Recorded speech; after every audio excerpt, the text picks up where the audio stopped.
उत्तराखंड सरकार राज्य का 24वां स्थापना दिवस बड़ी ही सादगी से मना रही है।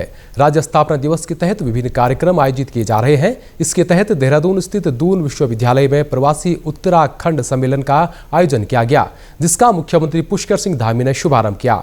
इस दौरान मुख्यमंत्री पुष्कर सिंह धामी ने देवभूमि रजत उत्सव का लोगो लॉन्च किया। इसके साथ ही तिमूर परफ्यूम को इंटरनेशनल मार्केट के लिए भी लॉन्च किया। इस दौरान मुख्यमंत्री पुष्कर सिंह धामी ने घोषणा करते हुए कहा कि राज्य में प्रवासी उत्तराखंड परिषद का गठन किया जाएगा।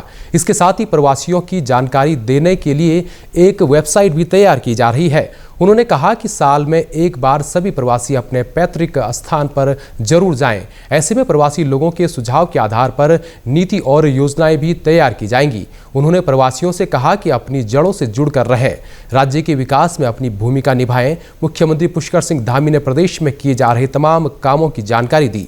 देहरादून से करीब 38 से 40 प्रमुख शहरों के लिए हेली सेवाएं संचालित हो रही है। प्रदेश में यूसीसी लागू करने की तिथि का जल्द ऐलान होगा। इस दौरान पूर्व सीएम डॉक्टर रमेश पोखरियाल निशंक, अभिनेता हेमंत पांडे, विधायक विनोद चमोली सहित कई अतिथि मौजूद रहे। इस दौरान प्रवासियों ने अपने अनुभव साझा किए और राज्य के लिए कुछ करने की भी इच्छा जाहिर की।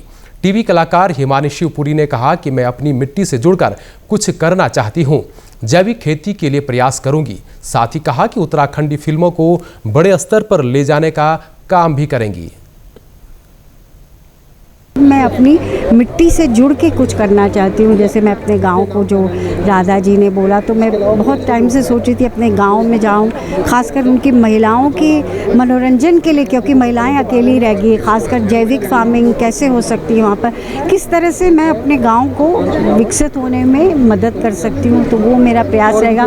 और मेरा सपना जो है कि हमारी, जो कि मैंने अपने उद्बोधन में भी कहा कि उत्तराखंड की फिल्में का वो स्तर हो जो कि बंगाली, मराठी और साउथ की फिल्मों का होता है, कि वो खाली उत्तराखंड में ही बन के ना खो जाए, बल्कि उनका देश विदेश में उस लेवल की फिल्म बनाने का मेरा प्रयास रहेगा। उत्तर प्रदेश के लखनऊ की मेयर सुषमा खरकवाल का कहना है कि यह सम्मेलन बहुत ही सकारात्मक परिणाम लेकर आएगा। उन्होंने कहा कि जब भी समय मिलता है वो यहाँ आने का मौका नहीं छोड़ती हैं। हम लोग रोजगार के लिए उत्तराखंड छोड़ दिया, क्योंकि उत्तराखंड में सेना और शिक्षा के अलावा कोई खास रोजगार नहीं था। तो हम लोग सेना में थे, तो हम लोग उत्तराखंड से पलायन कर गए शादी के बाद, और साथ साथ राजनीति। लेकिन आज जो सम्मेलन माननीय मुख्यमंत्री जी ने किया है, इसके लिए मैं मुख्यमंत्री जी का बहुत आभार व्यक्त करती हूँ। वहीं फिल्म कलाकार सुधीर पांडे ने कहा कि उत्तराखंड कठिन परिस्थितियों वाला राज्य है। राज्य बनने से पहले रोजगार के लिए बाहर ही जाना पड़ता था। अब राज्य बनने के बाद कुछ रोजगार मिलने लगा है। सभी को अपनी जड़ों से जुड़े रहना चाहिए। वो सारे लोग इधर उधर निकल के हर जगह फैल गए, देश में भी फैले, विदेशों में भी फैले, और वो लेकिन सबको वो पहाड़ से कनेक्ट करना होता है अपने उससे। तो और कुछ लोग चाहते हैं, लेकिन उनको समझ नहीं आता कि क्या ज़रिया हो, कैसे हम अपने क्षेत्र से दोबारा जुड़े। तो ये मुझे लगता है कि एक बहुत अच्छा प्रयास धामी साहब और उनकी गवर्नमेंट ने किया है, ताकि जो भी इधर उधर बिखरे हुए प्रवासी हैं, जितने भी उत्तराखंडी हैं, वो एक दूसरे से कनेक्ट कर सकें। प्रवासी सम्मेलन में 3 सत्र आयोजित किए गए, जिनमें अलग अलग विषयों पर चर्चा हुई।